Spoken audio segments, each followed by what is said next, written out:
విరాట్ కోహ్లీ తర్వాత జరగబోయే 3 టెస్టులకి కూడా అందుబాటులో ఉండలేను అని చెప్పి బీసీసీఐకి కన్ఫర్మ్ చేసేశాడు. బీసీసీఐ వాళ్ళు కూడా అప్పుడే మన రిమైనింగ్ 3 టెస్ట్ మ్యాచెస్కి స్క్వాడ్ని కూడా రిలీజ్ చేశారు.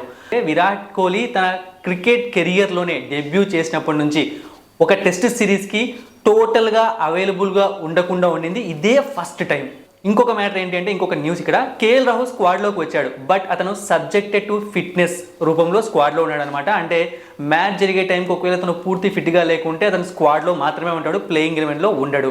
అండ్ రవీంద్ర జడేజా విషయానికి వచ్చాము అంటే ఇంకా 3-4 డేస్ టైం ఉంది. జడేజా కూడా టీమిండియా స్క్వాడ్లోకి జాయిన్ అయ్యే ఛాన్సెస్ ఇంకా చాలా ఉన్నాయి, అబోవ్ 70%.